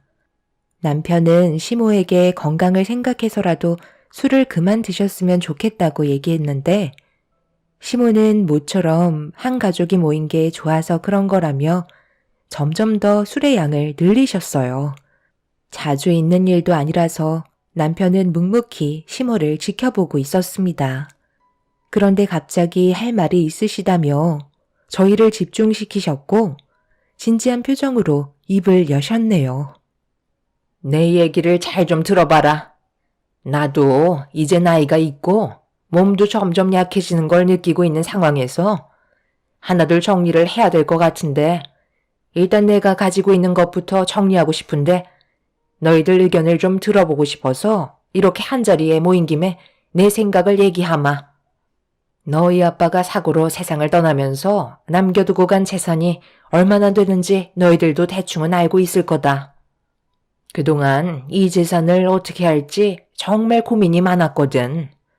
그냥 가지고만 있는 것도 아닌 것 같은데 돈 문제는 상당히 예민하잖아? 그래서 쉽게 말을 꺼내지 못했었는데 한두 살 먹은 나이들도 아니라서 내가 정한 결정에 대해 존중해 줄 거라 생각한다. 너희들이야 머리가 워낙 좋으니까 재산을 나눠주면 당연히 더 많은 돈을 불릴 수야 있겠지. 그런데 그것도 개개인마다 능력이 다를 거 아니야? 나는 너희 아빠가 살아생전 힘들게 일해서 모아놓은 재산을 아무 생각 없이 사용하는 걸 원하지 않는다. 그래서 재산을 나눠줄 때 학력별로 나눌까 하거든. 내 아들들이야 어차피 다들 좋은 대학 나와서 대기업 다니고 있잖아. 그런데 그 뒤에서 누가 제일 중요한 역할을 하고 있지? 바로 내 아들의 배필이자 우리 집안의 며느리인 너희들이잖아. 돈을 불리는데도 경제관념이 바로 잡혀 있어야 가능한데 그것도 내 아들과 어느 정도 조건이 맞아야 그 시너지 효과가 더 커질 거 아니야? 그리고 내 마음도 더 편할 테고. 이 나이 먹고 너희들에게 재산을 나눠줬는데 맨날 까먹고 있는 모습만 보면서 속 태울 수는 없잖니? 그래서 이렇게 재산을 분배하기로 했다. 막내 며느리의 학벌이 제일 좋으니 내가 가지고 있는 재산 중에 많은 부분을 차지할 테고 다음은 둘째 며느리 그리고 첫째 며느리가 분배를 받을 거다. 금액은 정해지지는 않았으나 아무래도 막내 며느리가 제일 많은 재산을 가져갈 것 같구나. 이건 오로지 내 생각이니 이 문제에 대해 다른 의견이 있으면 이의를 제기해도 된다. 크게 반대하는 거 없으면 이대로 진행할까 하는데 아무 말 없는 거 보니까 나쁘지 않나 봐. 나쁘지 않은 게 아니라 어이가 없어서 그러는 거예요. 어떻게 그런 생각을 하실 수 있는 거예요? 그럼 제 아내가 제일 학벌이 좋지 않으니까 재산 분배를 적게 해주시겠다는 거잖아요. 이건 아예 차별 대우 아닌가요? 뭐든 똑같이 나눠야 한다고 생각하는데요. 그렇지 않고선 이건 싸움밖에 안 된다고요. 저는 이 문제에 대해 반대할게요. 더는 가족들끼리 싸우고 싶은 생각 없어요. 그리고 이런 생각을 가지고 계셨으면 자식들 먼저 따로 모아서 의견을 물어보셨어야죠. 대놓고 이 사람 무시하는 것밖에 더 돼요? 방금 어머니가 하신 말씀 저는 받아들이지 못할 것 같아요. 다들 나랑 같은 생각이지? 재수 씨들도 그렇게 생각하고 있죠? 어떻게 이런 생각을 하고 계셨는지 너무 황당하네요. 잠깐만요. 제 의견은 좀 다른데요. 저도 대학 나오고 좋은 직장 다니는 게 제 인생을 위해서이기도 하지만 나중에 시집 갈 때 좋은 조건의 며느리로 인정받고 싶어서 그런 것도 있었거든요. 사람마다 노력의 차이니까 당연히 그에 따른 합당한 보상이라고 생각해요. 어머님이 큰형님, 작은형님보다 저를 인정해 주시는 거잖아요. 그럼 당연히 감사하게 받아들여야죠. 언제 또 이런 기회가 오겠어요. 제가 좋은 학력에 좋은 회사를 다니고 있으니까 돈에 대해서도 형님들보다 보는 눈이 훨씬 더 밝지 않겠어요? 어머님이 하신 결정 저는 따르도록 할게요. 이번 기회는 놓치고 싶지 않네요. 저도 나쁘지 않은 조건이라고 생각해요. 무조건 공평하게 나누거나 아니면 집안의 장남이 제일 많은 재산을 가져가는 그런 식상한 의견보다 오히려 지금이 훨씬 좋은 것 같은데요? 그런데요, 어머님이 아직 모르시는 부분들이 있는 것 같아서 말씀드릴게요. 막내 동서가 좋은 대학 나와서 괜찮은 회사 생활하는 건 맞지만 경제적인 눈은 제가 더 뛰어난 것 같은데요. 며느리들 중에 돈에 대한 개념을 제일 많이 이해하고 있는 게 저 아닌가요? 막내 동서는 그냥 회사를 다니지만 저는 직접적으로 세금과 관련된 일을 하고 있잖아요. 돈도 벌고 절약 정신도 투철한 세무사인 제가 훨씬 더 많은 재산을 가져가는 게 옳다고 생각해요. 어머님, 저도 꽤 이름 있는 대학 나와서 세무 일을 하고 있는데 막내 동서보단 제가 훨씬 더 조건이 괜찮다고 봐야죠. 이 부분만 수정해 주시면 저는 더 이상 토달지 않고 재산 받겠습니다. 남편의 생각과는 전혀 다른 방향으로 흘러가기 시작했어요. 시모의 한마디에 가족들 모두 흔들리지 않겠다고 몇 번이나 대화를 나눴었는데 재산 문제는 상황이 전혀 달랐어요. 더군다나 며느리들의 개인 능력을 보고 재산을 나눠주겠다는 건 당황스러울 뿐이었죠. 그렇게 된다면 중졸인 저 때문에 남편이 받게 될 재산이 적어지는 거였어요. 집안의 환경이 어려워서 중졸을 하고 바로 사회로 나와 일을 시작해야 했었는데 이런 상황이 남편과 결혼을 하게 된 이후에도 걸림돌이 될 줄은 몰랐습니다. 남편은 너무 불공평하다면서 반박을 했지만 둘째, 셋째 동서는 반대로 오히려 적극적인 자세로 나오고 있었습니다. 그런데 둘째 동서가 세무사로 일을 하고 있다는 거에 시모가 혹하게 되자 막내 동서도 자신이 가지고 있는 스펙에 대해 얘기하면서 둘째 동서를 견제하고 있었어요. 점점 더 목소리가 높아지고 있는 걸 옆에서 지켜보고 있는데 또다시 폭풍이 휘몰아치려는 준비를 하고 있었죠. 여기서 문제가 시동생들은 묵묵히 지켜보고 있었고 크게 나서지 않는 모습에 남편이 당황해하면서 따로 대화를 하길 원했어요. 그제서야 둘째 시동생이 입을 열었네요. 형, 정말 속 보이는 거 알아? 장남이라서 어머니의 재산을 제일 많이 가져가고 싶어서 지금 이러는 거야? 지금 그게 무슨 말이야? 이건 공평성에 어긋난다고 생각하니까 어머니 의견에 반대를 하는 건데 지금 그런 말이 나와? 그럼 그냥 엄마가 하고 싶은 대로 하게끔 놔두면 되잖아. 다들 찬성하는 분위기인데 형수님이 중졸이라서 그래? 내가 재산을 얼마나 가져가든 그건 중요치 않아. 괜히 돈 문제로 가족 간의 사이에 금이 갈까봐 그러는 거다. 벌써부터 서로 돈 문제 때문에 예민해져 있는 상태잖아. 재수씨가 세무사로 일을 하고 있다고 반박을 하면서 막내 재수씨가 지금 심리적으로 상당히 불편해져 버렸는데 이게 가족 간의 싸움이 안 될 것 같아? 어머니는 왜 상황을 이런 식으로 만드는 거예요? 머릿속에서 나온 방법이 이런 것 말고는 없었어요? 저희들이 먹고 살기 힘들 정도로 사정이 안 좋은 것도 아닌데 꼭 이렇게 차별을 둬서 왜 싸움을 부추기냐고요? 언제나 현명하셨던 아버지가 옆에 없다는 게 너무나 마음이 아프네요. 이런 식으로 따지고 들어가면 저희 형제들도 각자 다른 대학 나왔는데 저는 서울대 나왔으니 끝난 거 아니에요?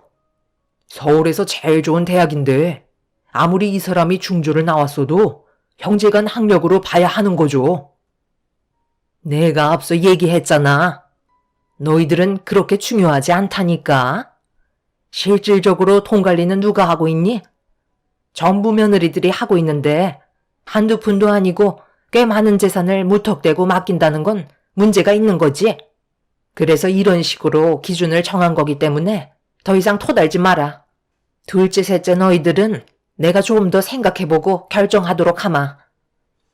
어머님 말씀이 100번 오르시는 게 돈이라는 건 배운 사람일수록 그만큼 많은 재산을 불릴 수 있는 조건이 된다는 거예요.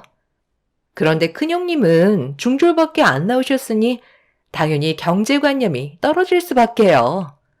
잘 생각하신 거예요. 가족 간의 사이에서도 사회라는 게 있잖아요. 서로 알게 모르게 개개인의 능력을 따지고 있는 건 사실이라고요. 그러니까 저는 무조건 찬성할게요. 큰형님은 중졸이라 몇 푼 받지도 못하겠어요. 이래서 집안 환경도 무시 못한다니까요. 너무 상심하지 마세요. 형님 부모님을 탓해야죠. 누굴 탓하겠어요? 그래서 가난은 대물림 된다는 거예요. 집안 사정이 안 좋아서 일찍 사회로 뛰어들었으니 당연히 남들보다 배운 지식이 모자란 거죠. 집안 유전자를 봐도 딱 알 수 있지 않나요? 저희 애들은 학교에서 1, 2등을 다투고 있는데 형님 애들은 중간도 겨우 턱걸이 한다면서요? 걔들이 커서 똑같은 길을 걸을 테고 결국에는 뻔한 회사에 쥐꼬리만한 월급 받아가면서 남은 인생 살아가겠죠. 그래서 집안의 학력이 정말 중요한 거예요. 재수씨, 지금 뭐 하자는 거야? 싸움을 부추기겠다는 거야? 어머니한테 인정받았다고 생각하니까 생각 없이 아무 말이나 뱉어대도 된다고 생각하는 건 아니지? 봐주는 것도 한계가 있는 거라고. 잘 알지도 못하면서 어디서 입을 함부로 놀려? 왜 이 사람한테 화를 내고 그래? 괜히 형수님 때문에 재산을 제일 적게 받게 됐으니 우리한테 화풀이 하는 거야? 예상했던 일이 시모의 한마디로 인해 터지고 말았습니다. 셋째 동서는 저에게 그동안 알게 모르게 많은 불만을 가지고 있었는지 제 삶에 대해 문제가 있다며 지적을 하고 있었네요. 배운 것도 없는데 집안의 제일 큰 형님이라고 대우를 해줘야 하는 것도 마음에 들지 않았었겠죠. 이것저것 시키기라도 하면 항상 입이 나왔었는데 속으로 제가 중졸밖에 안 나왔다는 걸 무시하고 있었을게 동서의 한마디로 모든 걸 알 수 있었습니다. 그렇게 심각해진 분위기 속에 시모는 가족끼리 서로 씻을 수 없는 상처되는 거침없는 말들을 주고받고 있는 모습을 보면서 안주거리 삼아 술을 들이키고 계셨어요. 확실하게 느낄 수 있었던 건 시모가 이런 분위기를 즐기고 있다는 거였고 참다 못한 저도 한마디 하게 되었죠. 돈도 중요하지만 가족들끼리 서로 얼굴 붉히면서 가져가게 되는 재산이 그렇게 중요할까? 돈은 있다가도 없는 건데 이렇게까지 해야 되겠어? 솔직히 어머님께서 주시는 재산을 받는다고 삶이 엄청나게 부유해지는 것도 아니잖아. 그동안 잘 살아왔었는데 고작 재산 몇 푼 된다고 이렇게까지 안 좋은 감정으로 막말을 주고받는 건 내가 봤을 땐 잘못된 것 같아. 동서들은 당연히 좋은 대학 나왔으니 그에 따른 보상을 많이 받고 싶겠지. 하지만 돈을 받고 나서 서로 얼굴 안 보고 인연 끊을 거야? 그렇게 살면 행복하겠어? 지금 하는 행동들은 무조건 후회하게 되어 있다고. 어머님 봐봐. 더 이상 아무 말씀도 하지 않고 지금 우리가 싸우고 있는 모습을 즐기고 계시잖아. 이런 모습을 안주거리 삼고 계신 거 안 보여? 재산을 지금 당장 주시겠다는 것도 아니고 나중에 마음이 바뀌셔서 세상 떠나시기 전까지 가지고 계시면 지금 우리의 싸움이 의미가 있을까? 다들 제발 생각 좀 하고 행동했으면 좋겠어. 어머님이 얼마나 많은 재산을 가지고 계신지 아직 다들 파악도 못했잖아. 모든 게 눈앞에 펼쳐지지 않는 이상 섣부른 모습을 보인다는 건 나중에 분명 후회가 뒤따를 거야. 내가 비록 중졸밖에 안 되지만 사회생활을 정말 오랜 기간 경험해 온 걸 바탕으로 얘기하자면 돈 때문에 사람 망하는 거 정말 많이 봐왔어. 가족이 정말 중요하다는 걸 깨닫게 된다 해도 그때는 이미 늦은 거라고. 그런 상황들이 오기 전에 한 번 더 생각하고 움직여야 되지 않을까? 우리가 그동안 얼굴 봐온 시간이 얼마인데 모든 관계를 끊어내고 싶은 거야? 중졸인 주제에 교수 나셨네. 네가 그렇게 백날 떠들어봤자 어차피 애들은 중졸인 너의 말을 귀에 담아두지도 않는다. 내가 돈을 안 주겠다고? 재산이 얼마인지 말을 안 해서 불안하다고? 지금 확실하게 이 자리에서 말아마. 내가 가지고 있는 재산의 금액은 총 10억이고 분배 결정이 되는 순간 바로 지급할 거다. 둘째, 셋째 중에 모든 걸 따져봤을 때 제일 조건이 좋은 며느리와 내 아들이 7억을 가져갈 테고 그 다음이 3억을 가져가게 될 거다. 큰 며느리 너는 그 입이 문제야. 가만히라도 있으면 떨어진 거라도 주워 먹을 수나 있지. 어쩜 말하는 게 남아있던 전까지 떨어지게 만드니? 술맛도 다 떨어졌다. 돈 주면 감사하게 받을 것들이 어디서 착한 척이야. 더 이상 할 얘기 없으니까 다들 각자 집으로 돌아가도록 해라. 쓸데없이 입을 놀리셔서 왜 어머님 심기를 건드세요? 돈이면 뭐든 다 되는 세상에 가족이 무슨 소용이 있어요? 어머님, 그런데 재산 분배 차이가 너무 심한 거 아니에요? 반반도 아니고 7억에 3억은 너무 차이가 많이 나요. 제가 7억을 못 받을 수도 있는 거잖아요. 4억으로 올려주시면 안 될까요? 제가 7억을 받게 된다면 상관없지만 조정해주는 것도 나쁘지 않을 것 같아서요. 그렇게 해 주실 수 있는 거죠? 큰형님 쪽은 재산 분배가 없다고 하셔서 제 속이 다 후련하네요. 동서내외들은 벌써 시모가 조만간 넘겨주겠다는 말에 이미 아무것도 보이지 않는 상태였어요.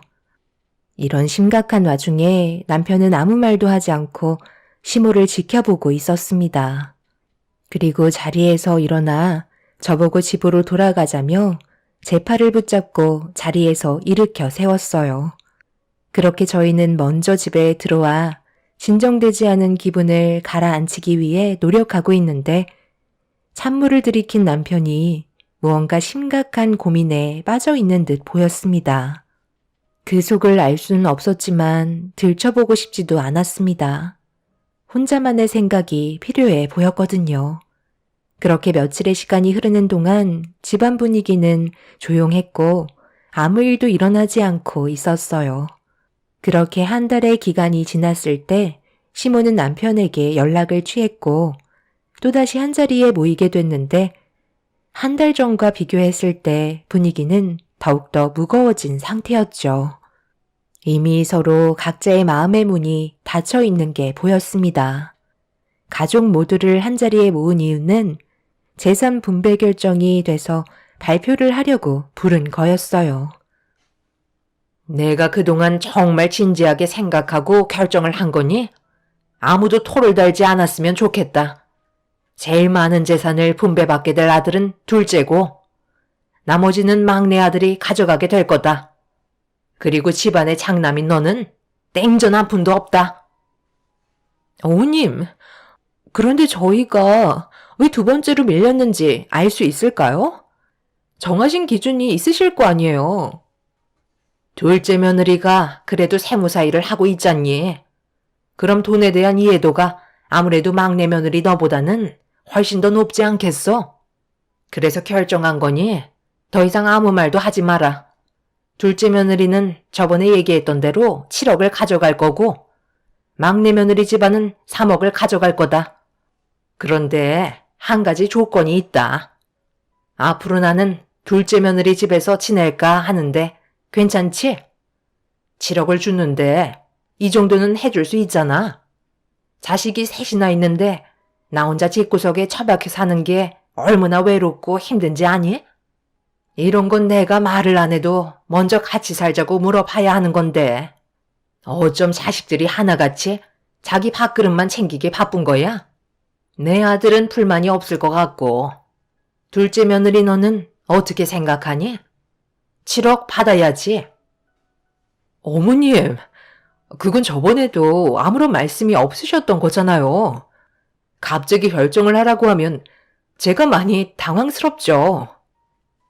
그래서 지금 당신 7억을 포기하겠다는 거야? 무조건 허락을 해야 되는 거라고. 이런 기회 흔치 않다는 거 몰라? 형님이 아무래도 어머님이랑 함께 살고 싶지 않으신가 봐요. 돈보다 함께 지내는 게 더 큰 비중을 차지하는 것 같은데요. 어머님, 그러지 말고 그 7억 저한테 주세요. 제가 모실게요. 안방 내어드릴 테니까 저희 집 오시라니까요. 동서, 지금 그게 무슨 말이야? 내가 언제 싫다고 했어? 그냥 저번에는 한마디도 하지 않으셔서 여쭤본 거잖아. 저 같으면 어머님 없고 저희 집에 들어갔을 것 같은데요. 형님이 당황스러워 하시는 거 전부 다 봤거든요. 어머님, 그럼 이 집은 어떻게 하시게요? 저희 집에 들어와 사실 거면 처분하셔야 되잖아요. 이것도 저희 주시는 건가요? 그럴 생각이다. 이 집 처분하고 나온 금액도 너희한테 줄 테니까 걱정하지 말고 그렇게 해줄 수 있는 거지? 둘째 동서는 받아들이기 싫어하는 눈치였지만 눈앞에 보이는 돈 때문에 고개를 끄덕였어요. 그렇게 거래가 성사되었고 시모는 먼저 둘째 동서네외 집에 들어가 살겠다며 집이 처분되는 즉시 재산까지 포함해서 주겠다는 말에 시모는 둘째 동서의 집에 들어가 살게 되셨습니다. 그런데 시간이 지날수록 분위기는 점점 안 좋아지고 있었어요. 시모의 집이 처분이 되면서 둘째 동서 내외에게 약속했던 재산을 줘야 하는데 시모가 무슨 이유 때문인지 동서한테 돈을 주지 않고 있었습니다. 셋째 동서 내외한테도 재산을 주지 않고 있던 상황이었죠. 그런 시간이 계속해서 지속이 되자 둘째, 셋째 동서 내외는 한계치에 도달했는지 결국 불만이 쏟아지게 되었고 이 소식을 듣게 된 저희는 둘째 동서 집으로 향하게 되었습니다. 그리고 눈앞에서 시모와 동서 내외들이 얼굴을 붉히며 싸우는 모습이 펼쳐지고 있었네요. 내가 주고 싶을 때 주겠다는데 그게 잘못된 거니? 내가 얘기했지? 좀 더 기다리라고. 시엠이 말을 무시하는 거야? 어머님, 생각해 보세요. 계속 핑계만 대시고 약속했던 재산은 주지 않고 계시잖아요. 저희는 하라는 대로 다 했는데 왜 어머님은 저희한테 아무것도 해주지 않으시는 거죠? 정말 10억이 있긴 하신 거예요? 통장에 10억이 들어가 있으시다면 왜 안 보여주시는 건데요? 설마 잠깐 사이에 마음이 바뀌신 건 아니시죠? 저에게 믿음을 안 주시잖아요. 글쎄 있다니까. 그런데 내가 너희한테 내 재산을 전부 다 주게 된다면 나중에 나 버리고 도망갈 거잖아. 저희가 왜 어머님을 버린다고 생각하시는 거예요? 너무 쓸데없는 상상을 하시는 것 같은데요. 일단 10억이 있는지 없는지 그것부터 당장 확인시켜 주세요. 그렇지 않으면 저도 더 이상은 참지 못하겠어요. 저도 정말 참다 이건 아닌 것 같아서 찾아왔다니까요. 약속을 지키셨으면 실행에 옮기셔야죠. 당장 주실 것처럼 말씀하시더니 저희가 받은 금액은 1,000원짜리 한 장 없다고요. 어머님 집 처분한 돈은 어디에 있는 거예요? 다 내 통장에 들어있다. 아무리 생각해봐도 아직 때가 아닌 것 같아서 그래. 내가 너희들한테 재산을 나눠주겠다는 마음은 조금도 편함이 없으니까 내가 어느 정도 마음의 결정이 됐을 때 나눠주도록 하마. 큰 돈을 쥐고 있다가 막상 너희들한테 전부 다 나눠줄 생각하니까 마음이 허하고 불안해서 그런 거니 이해 좀 해줘라. 그 정도는 해줄 수 있잖아. 어머님, 솔직하게 얘기하세요. 진짜 돈이 있으신 거 맞아요? 제가 곰곰이 생각을 해봤는데 아버지가 10억을 가지고 계셨다는 게 저는 납득이 되지 않아서요.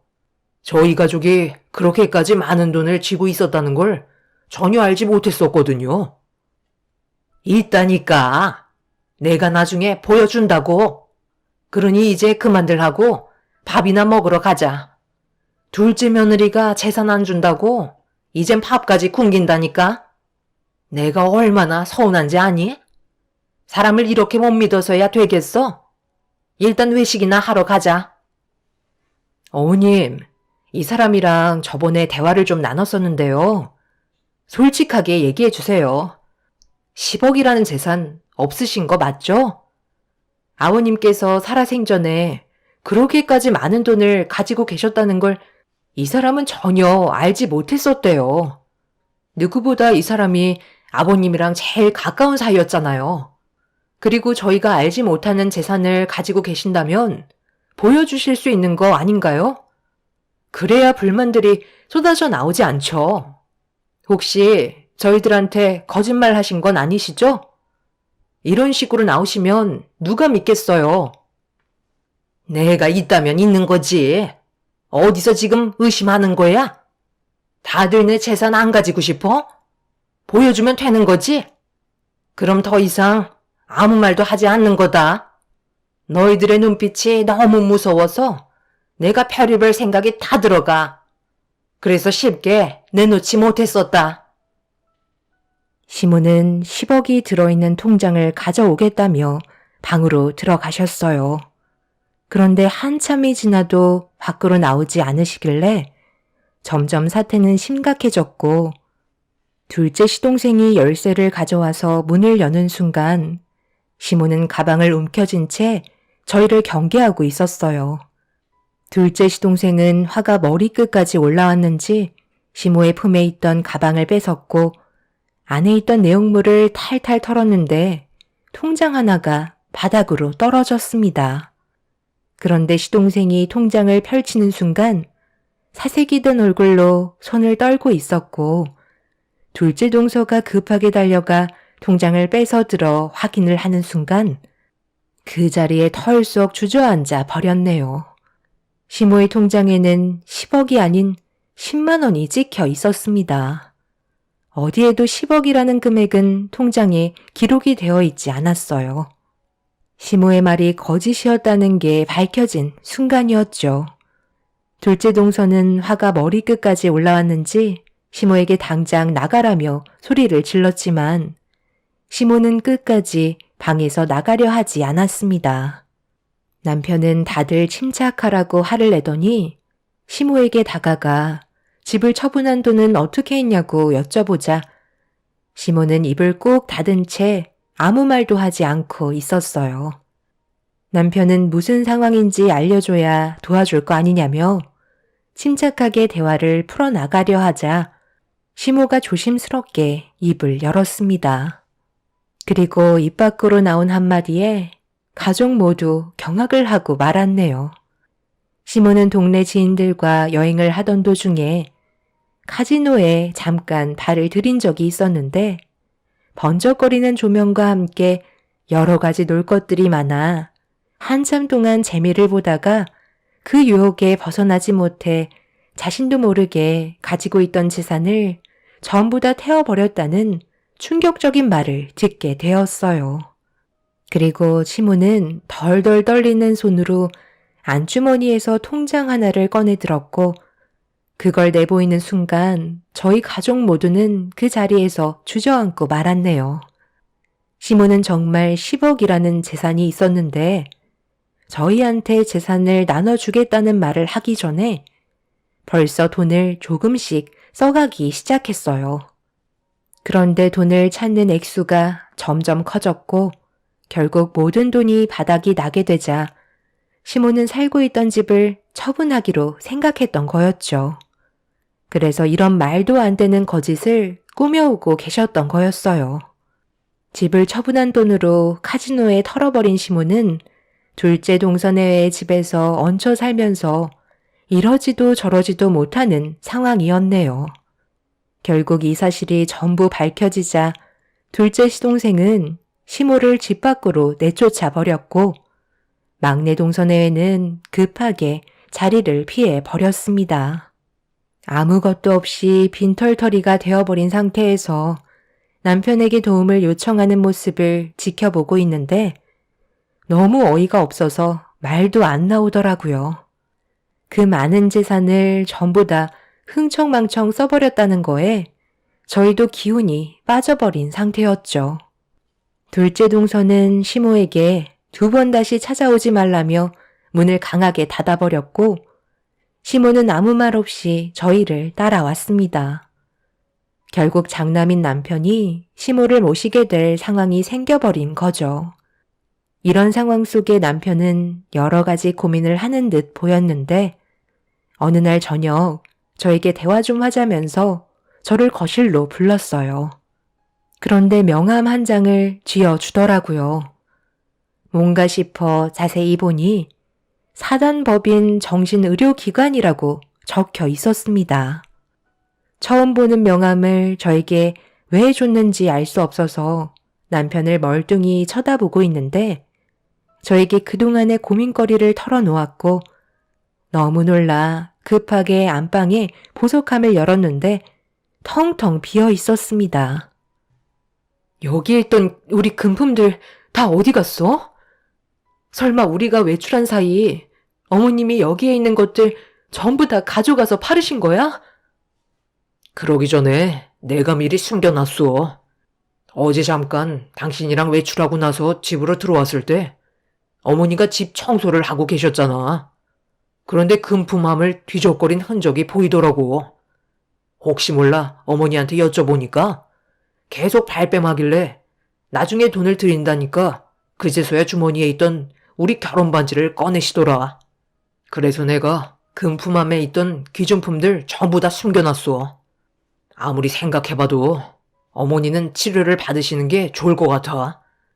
그래서 내가 한 군데 알아본 곳이거든. 그쪽으로 모시는 게 가족 모두에게 피해가 가지 않는 방법이야. 우리도 언제까지 어머니 때문에 스트레스 받아가며 살아갈 수는 없잖아. 너희들 지금 그게 무슨 말이니? 내가 자고 있는 줄 알았어? 너 손에 쥐고 있는 그 명함 이리 좀 가져와 봐라. 어머니, 이렇게 하지 않으면 모두가 힘들어진다고요. 저희가 자주 찾아뵐 테니까 가서 요양 좀 하세요. 이리 내놔보래도? 이건 뭐야? 사단법인 정신의료기관 요양병원? 내가 지금 정신이 나갔다고 생각하는 거야? 나를 여기에 보내고 너희들은 편히 살겠다는 거지? 이래서 자식 새끼 키워봤자 소용없다는 거다. 됐다. 너희들 도움 필요 없으니까 당장 이 집에서 나가도록 하마. 나를 정신 이상자로 취급하고 있어. 용돈도 안 주니까 금품에 손을 댄 것뿐이라고. 시모는 제정신이 아니었어요. 남편은 더 이상은 안 되겠다고 생각했는지 결국 명함에 있던 단체에 전화를 걸어 도움을 요청했고 시모는 동네가 떠나갈 정도로 난리를 치셨지만 결국 정신요양병원에 입원이 되고 말았네요. 그리고 이 소식을 듣게 된 둘째, 셋째 동서내외는 시모에게 많은 실망을 했는지 조금도 금전적인 도움을 주지 않겠다며 저희에게 모든 책임을 전가한 상태입니다. 그래서 또 한 번 난리가 나고 말았죠. 시모는 자기 통제 제어 불능이라는 병명을 가지고 있어서 시간이 지날수록 더 힘들어질 거라는 말을 듣게 되었습니다. 결국 한평생 그곳에서 삶을 보낼 수밖에 없는 현실을 맞이하게 되었네요.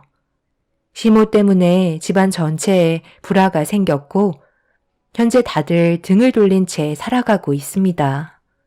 다행인 건 남편이 그래도 시동생들을 잘 설득시켜서 금전적인 부담을 줄일 수 있었지만 동서들이 시모에게 돈 나가는 걸 마음에 들어하지 않고 있네요. 이 문제로 인해 분명 또다시 얼굴을 붉히게 되는 상황이 찾아오겠죠. 시모의 잘못된 행동이 모두에게 불행을 주게 됐다는 게 안타까울 뿐이네요. 10억이라는 돈은 정말 큰 돈이잖아요. 앞으로 어떻게 살아야 할지 막막하기만 하네요. 제 사연 들어주신 분들 오늘 하루도 행복하시고 좋은 날들만 가득하시길 바랍니다. 감사합니다.